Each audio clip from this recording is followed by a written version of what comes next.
Hello once again. Today I've got a pretty neat piece of vintage audio equipment to show you guys. This is a Sears SR-3000 Series all-in-one stereo system from 1987. The specific model number is this because Sears sold a few different models of these stereo systems as well as many other types of audio and video equipment under the SR-3000 name. It was sort of a catch-all name. I got this for $5 at a Goodwill store in Maine a few weeks ago, and for an additional $5, I got what I'm 99% sure are the matching speakers for it, which is pretty lucky because the speakers were in a different part of the store than the stereo itself. I'm pretty lucky to have found them. And yeah, this is one of those sort of cheap, not that high quality, all-in-one stereo systems that are meant to look like a proper component stereo system, but it is all one. It's one big, mostly hollow box. And yeah, these are sort of a jack of all trades, master of none type of deal. If you wanted a do-it-all system without paying, a lot of money for a component system from someone like Technics or Sony, you'd get something like this. These Sears systems are one rung above the very chintziest of these all-in-one systems like Sound Design and Yorks. These are a rung above those, but just a rung. But for what it is, it's a pretty neat system and it does work fairly well. Now the reason I bought this thing is because of what's under here. This does have a turntable, and it does work, and I've gotten it working about as well as you can expect one of these to work. So this is my first fully working turntable. I've never had a working turntable. Now if you've been watching this channel since the old days, you may remember back after my dad passed away, one of the things I inherited was his Sears SR-3000 stereo. It was an older model from the earlier mid-80s, but it had mostly all the same functionality, including a turntable. And it didn't work. I could have gotten it working, but I was a teenager. I didn't really know what I was doing. It needed a new belt, and it desperately needed a new stylus, which I didn't know at the time. I just knew it sounded like crap, and the cassette decks had issues too, and I eventually just threw it away. And I threw the speakers away too, because those had broken wiring, and yeah, I kept it for a year or so, and then I just tossed it. But now I have this one, which is a bit of a newer version, a few years newer, but not quite as fancy. Dad's had an auxiliary input. There was a line input jacks on the back, and Dad's had microphone jacks on the front, so you could record to the recordable cassette deck through the microphones. This has neither of those. There's no aux input, and there's no microphone input for the cassette decks, which is too bad, but as I said, I bought this only because of the turntable as well.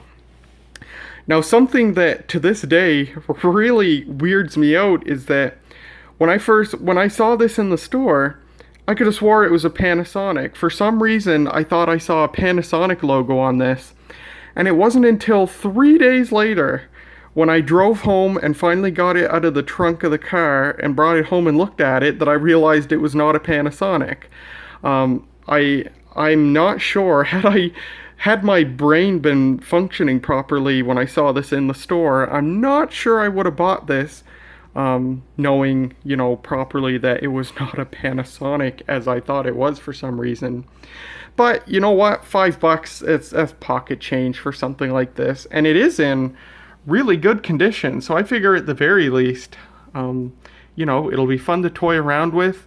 I might make my money back from the revenue on this video, so why not? So let's take a look at this thing. It's got an AM/FM stereo tuner, and it works very well. There's your FM stereo indicator.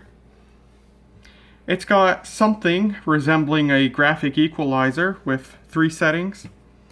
You get a balance setting, and then your volume, and there's your selector knob, the cassette decks, the turntable, FM or AM. And then you've got your cassette deck section down here. You've got two cassette decks, A and B. Only A records.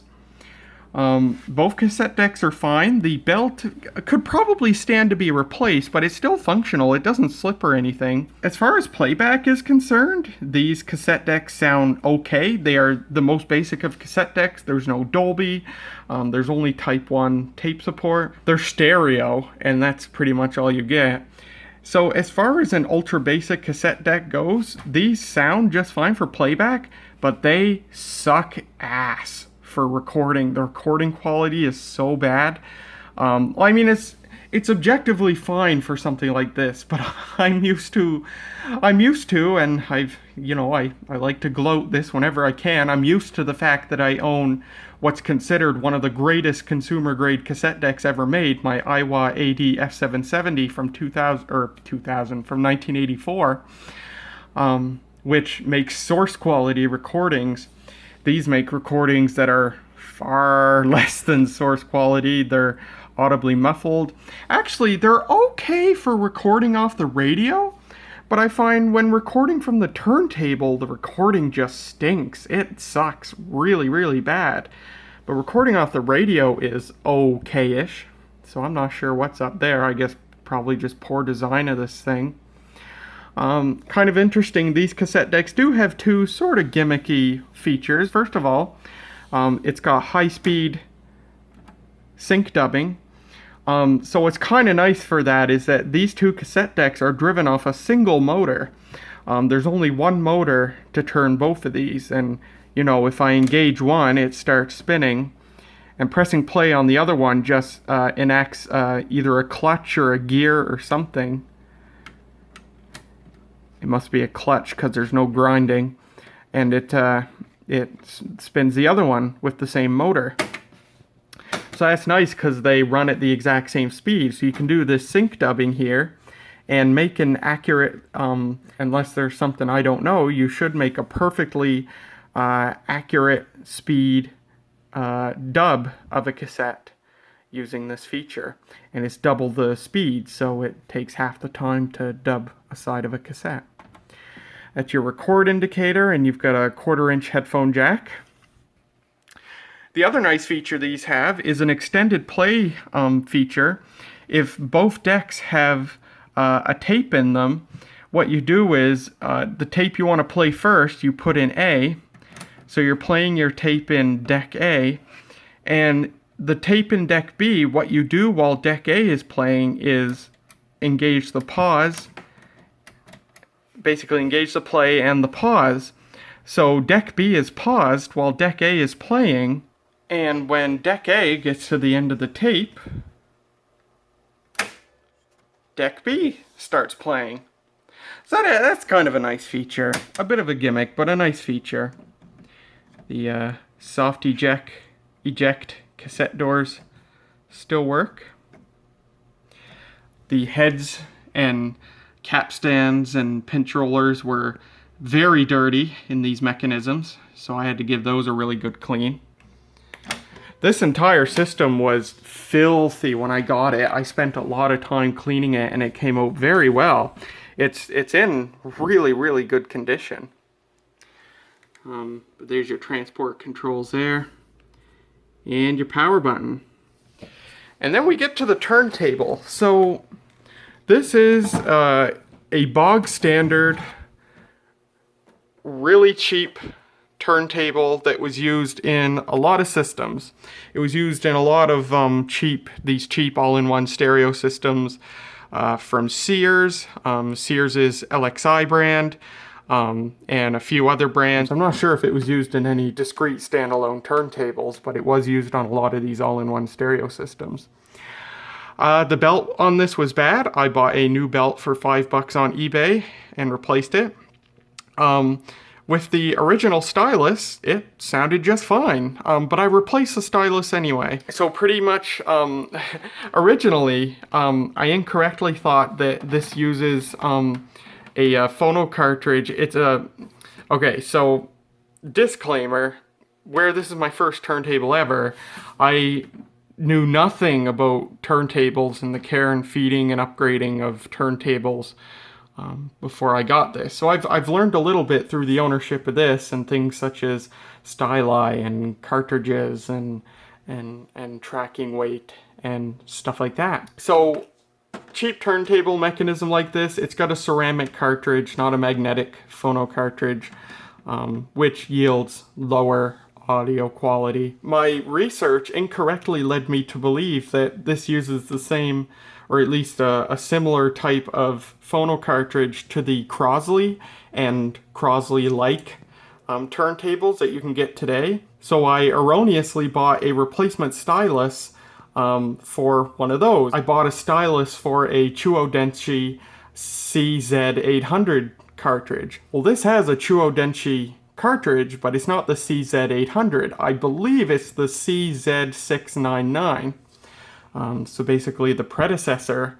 I've heard somebody call this the proto-Crosley cartridge. It was the Chuo-Denshi cartridge before the now famous CZ800 that's well known today in a lot of cheap turntable mechanisms. So I bought a Fansteel 793D7M, which is a diamond stylus, pretty much the best stylus you can get for Chuo-Denshi CZ800 cartridge, but it doesn't fit this because this isn't a CZ800. So I was able to return that, and I managed to buy the right stylus.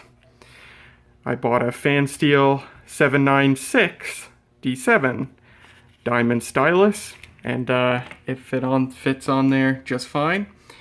I noticed absolutely zero improvement in audio quality with this new diamond stylus over the original who knows how worn sapphire stylus, but it's good to replace it anyway. Any turntable that you don't know its history, you should just automatically replace the stylus. The new stylus cost me, I think this cost me $9 shipped, so not bad at all. Other than that, I think I said I just had to replace the belt, which was easy to do. And I had to dial in the speed, which is also easy to do. It turns out you can change the belt just by removing the platter, which is done by removing this C-clip and lifting up on the platter. And I didn't know that. I didn't know you could replace the belt that way, because on the platter is a little plastic pin that you can stretch the belt around so it fits over the motor. And then all you have to do is sort of put the platter back on and wiggle it back and forth until the belt slips off of that pin and onto the motor pulley. I didn't know that. I actually removed this mechanism, which is also easy to do. This is a surprisingly serviceable system. There's just 6 screws you have to remove, 2 here, 2 in the back, 2 here, and you can remove the turntable mechanism, and that's how I replaced the belt. And it's also how I adjusted the speed, because I did have to adjust the speed. There's a speed adjustment pot built into the motor itself that adjusts your 33 RPM speed, and then there's a separate circuit board with a trimmer on it that adjusts your 45 RPM speed. So this does 33 1/3 and 45 RPM. So I've been able to adjust the speed easy enough, but holy cow is it finicky. I have had this open half a dozen times so far to readjust the speed because it drifted away. And it's a great ability to have, but it's also a living hell for, if you enjoy music like I do. I have perfect pitch. For all that's wrong with my hearing, I have perfect pitch. I mean, absolutely like lab quality perfect pitch. And I could tell when the speed of this thing drifted away by like half an RPM, and I hate it. I've had this open half a dozen times to readjust the speed. I use an app on my phone to measure the RPM, and I get it perfect, and it sounds perfect. And then a couple of days later, I put an LP on, and I can tell that it's running too fast or too slow again. It's so finicky. Actually, right now, I still have the screws out of it because I'm almost betting on having to, I'm almost expecting that I'll have to readjust it again. I'm not going to do that for this video, but, I still have the screws out just in case. A really crappy thing about this mechanism, you would think that these are timing marks. On any proper turntable, these are timing marks for when you adjust the speed. You put this under a light that flickers at mains frequency, like a fluorescent light or an LED light, I imagine would possibly work. And you can tell when the speed is right when the markings look like they're not moving while the platter spins. And there's a set of markings for 33 1/3 and a set of markings for 45. On this mechanism, these markings are totally fake. They do not at all match up to what the proper speed is. I spent more time than I should have trying to figure out why I could not get the markings to show that the speed was correct, even though my hearing and my phone said the speed was correct. It's because these markings are completely arbitrary. They're there for cosmetic purposes only and nothing else. It's just a really crappy thing to do. Another really crappy thing to do is these screws on top of the phono cartridge head shell, they're fake. And if you look at the one on the left here, that got me too. I actually put a screwdriver to that and tried to turn it and chewed it up a little bit before I realized they're fake. I felt a little stupid after that.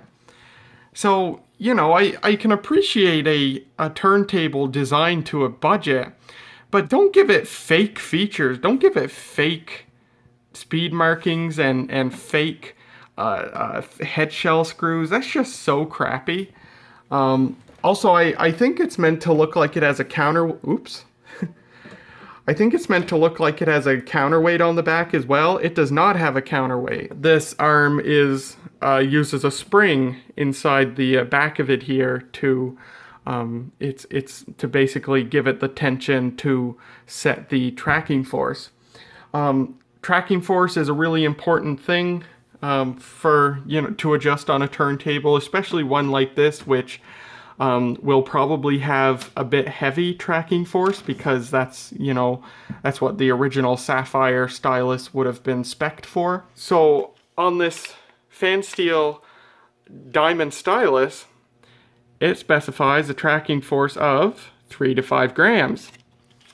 I measured this. I bought, specifically for this purpose, I bought on eBay this tiny little digital scale, and let's be honest here. This was meant to be sold to drug dealers for measuring drugs, but it works great for this too. I paid like $12 for this, literally just for this one purpose. But maybe I'll find other purposes for it someday. But what I did was I put an LP on and put the stylus down as if it was playing, and I took a ruler and I measured how high this little grip here on the head shell, how high it was above the surface of the turntable. And then I removed the platter. I put the scale down on the space under the platter and put stuff under the scale to give it just enough height that when I put the stylus on the scale, this little finger grip was exactly as high above as it was with the platter installed and a record on it. That's important because with these spring tension arms, the higher they are lifted above the resting position, the more spring tension there is. And a lot of people mistakenly think that these put like 8 grams of force on a record, and that's not true, because what they're doing is they're putting their scale up here, and that didn't work very well. They're putting their scale up here and putting the stylus down there, and that's how they're measuring it. But the stylus is positioned way higher. The tone arm is way higher than it would be with a record on it. So it's measuring a far higher tracking force than what it actually does with a record on it. So properly measuring the tracking force on this, I measured 5.5 grams, which is objectively fine for a record. That's not going to hurt your record at all.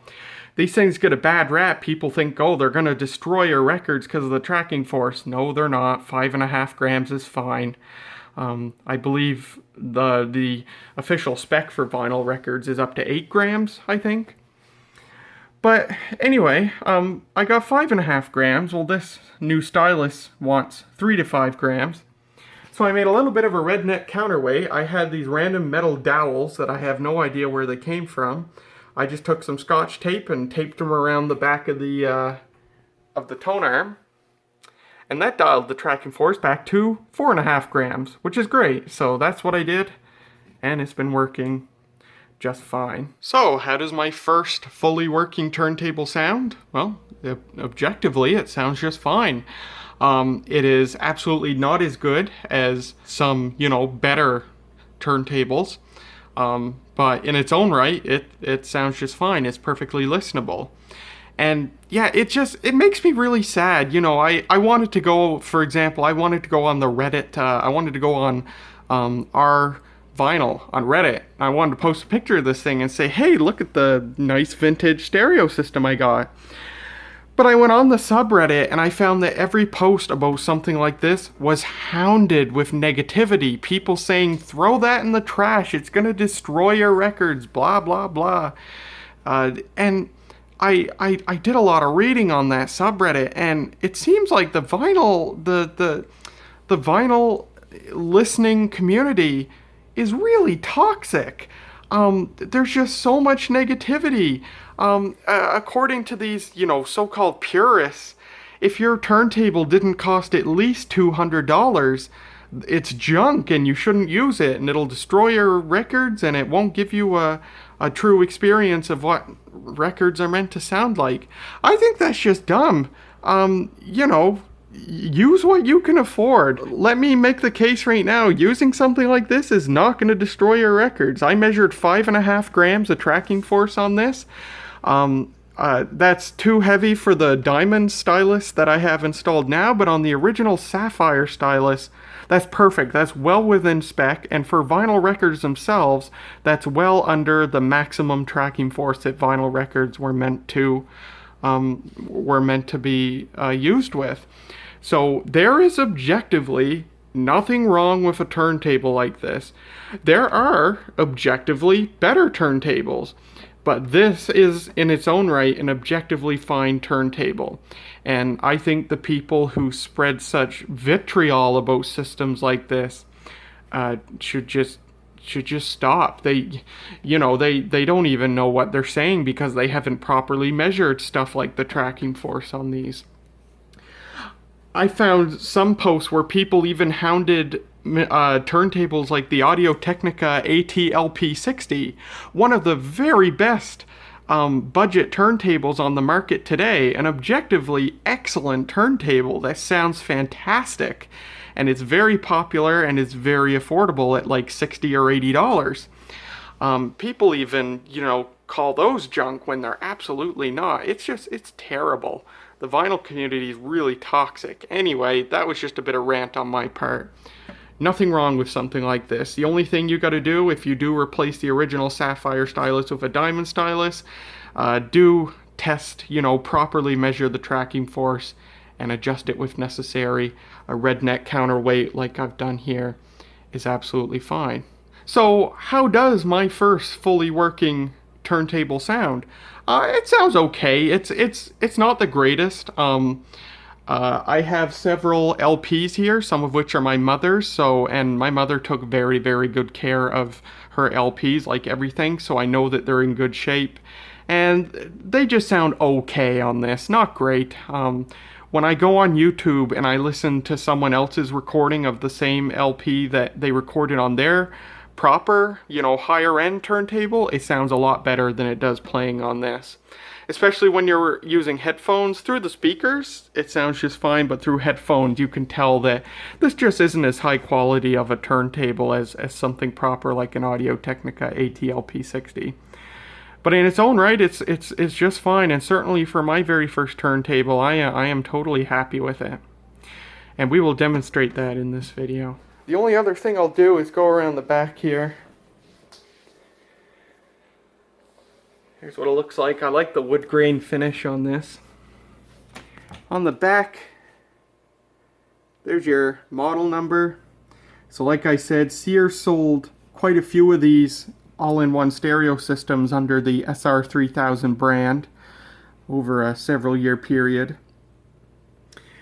You get a connector for an FM antenna, but it does have a built-in FM antenna if you want to use it. You just gotta have this link connected, so that's very nice. RCA jacks for the two speakers, and it was made in Taiwan. I said earlier that this thing is essentially a big empty box. I'm not kidding. I have some photographs here I took during one of the many times I adjusted the turntable speed. And as you can see, it's mostly empty inside. This thing only weighs like 5 pounds, literally. It's mostly empty inside. You get a small power transformer, and you know, most of everything is just right on the front panel here. So there's not a lot of stuff inside at all. But I guess that's not a bad thing. At least it's electronically simple, so there's not a crap ton of discrete electronics that could, you know, go bad in the future. So let's get to the demonstration. So the first thing I'm gonna do, I doubt it's late enough in the day for anything to come in on AM, but I will find out.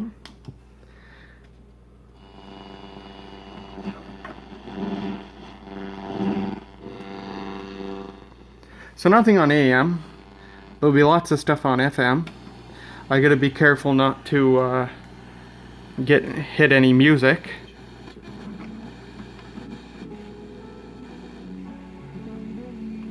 Platform is used and to address any abuses whenever possible. There is another tension though where we want to be careful about overstepping. There's certain things that I think Sears rated these for 30 watts per channel. As you can see, the drivers in these speakers, the speakers themselves are way bigger than the drivers are. These don't look to me like they'd be any more than 5 watts. So it might be a 30 watt amplifier, but these aren't 30 watt speakers. But it gets plenty loud and it sounds fine. Gary, thank you so much for speaking with us. absolutely. Thank you so much for the time. Adam Asseri is head of Instagram. We should note Instagram's parent company, Facebook, is among NPR's financial sponsors. Your classic hits, WQDY and WALZ. Looking for homes at the Charlotte County Animal Shelter, our skipper, the 10-year-old husky mix who came to the shelter in bad shape but is now doing great. Well, there's your demonstration of the, at least of the FM tuner. The AM tuner I have found is very good at night. It's not the best I've heard, but it's very good. I'm able to pick up a ton of stations at night all across the dial. So, how about the cassette decks? Well, I have a cassette here on which I made a recording from the radio on this thing, and then I made a recording of my voice on another cassette recorder. Not this, because this doesn't have any means of doing a voice recording. So I made a recording of my voice on another tape deck. So we'll stick it in this and see how those recordings sound. So the first one is a recording off of FM radio. Switch that to tape.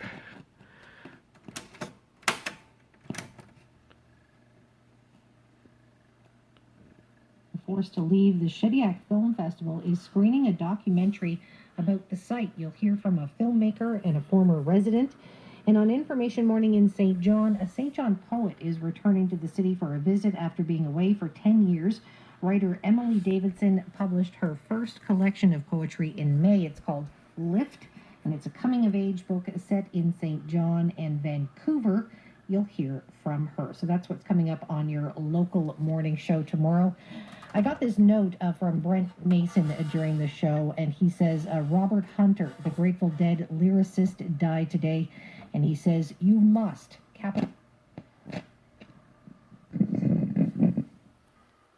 This is a test voice recording made for the Sears SR-3000 Series stereo system. I'm recording this on the Sony TC-110A mono shoebox cassette recorder from 1973, which I recently fully recapped. I replaced all the electrolytic capacitors, and while it didn't solve the issue with the internal microphone, this thing sounds even better now. This thing sounds the very best that I ever could have hoped. It is a fantastic sounding vintage mono cassette recorder, and it sounds great with an external microphone, which I'll switch to the other deck just to demonstrate that as well. Using right now. So my guess is the internal microphone itself is bad, possibly the MOSFET amplifier built into the microphone, or whatever it is, has gone bad. Preamp, I guess you'd call it. So maybe someday I'll tackle that, but as this machine is now, using it with an external microphone, it works just perfectly. For a microphone, I'm using the Audio-Technica AT9100 microphone that I got at a thrift store in Maine a couple of months ago.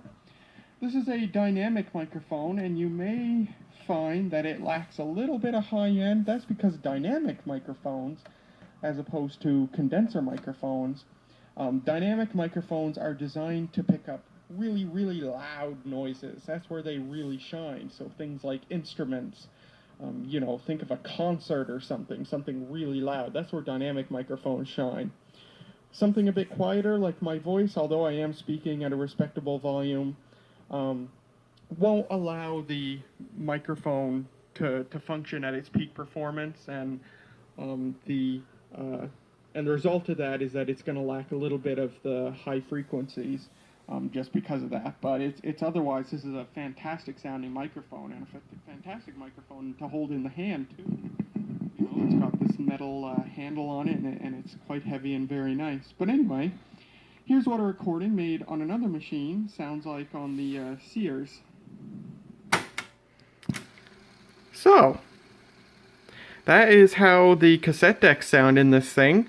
Like I said, for playback and for recording off the radio, they sound just fine as far as basic cassette decks go.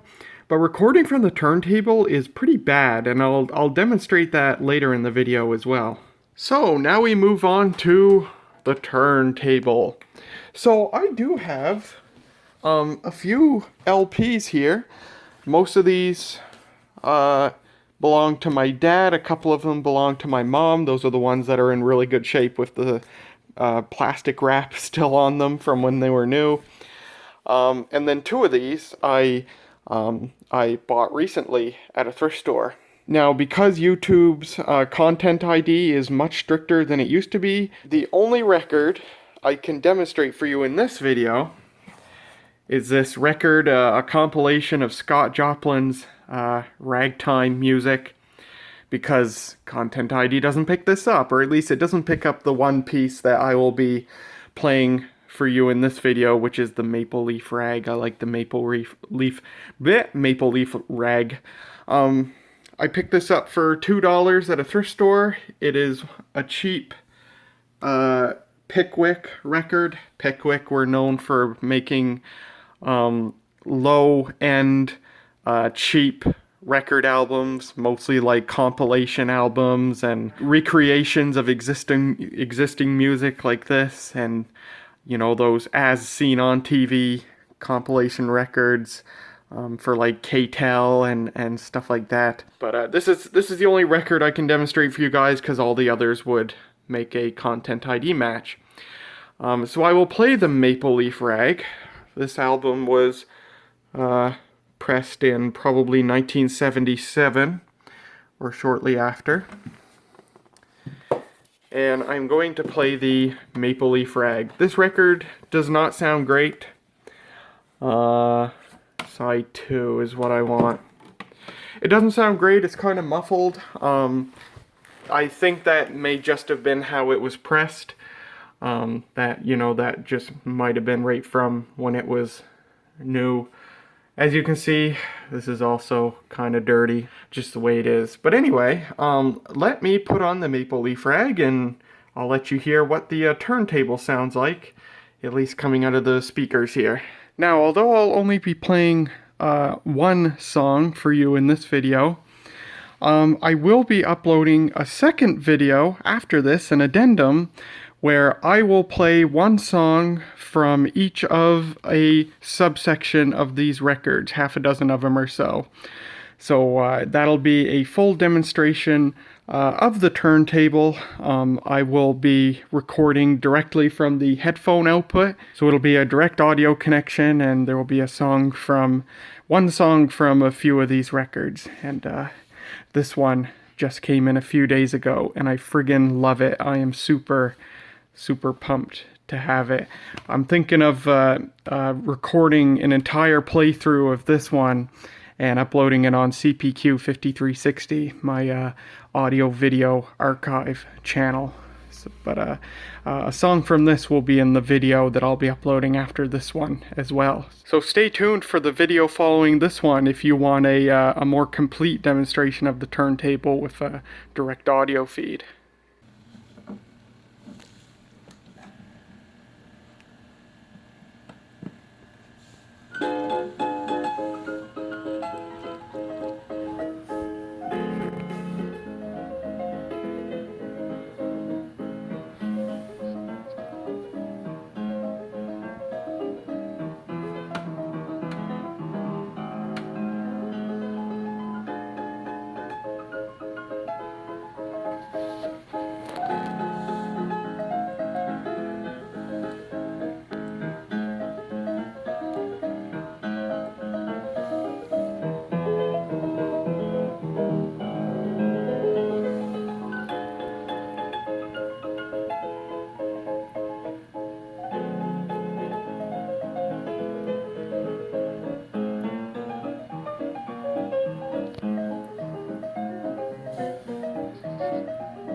So there you go.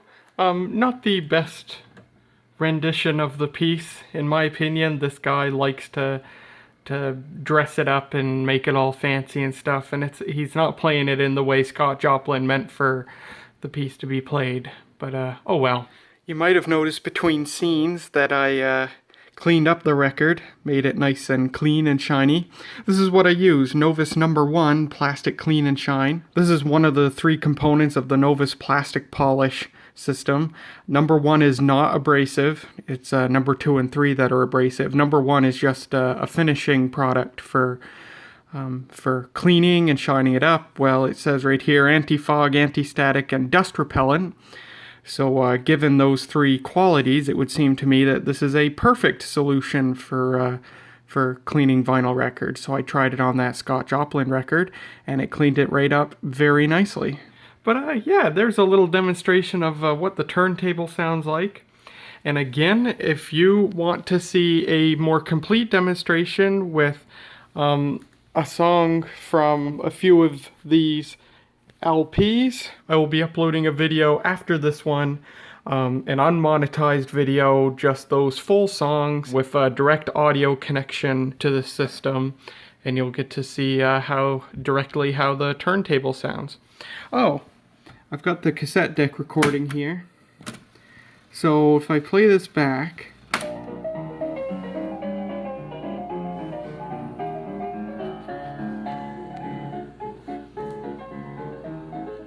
I guess on second listen, then again, this is a muffled record. It's obviously not too bad, but there is some more noticeable quality loss on a cassette recording of the turntable versus a cassette recording from the radio. So, who knows?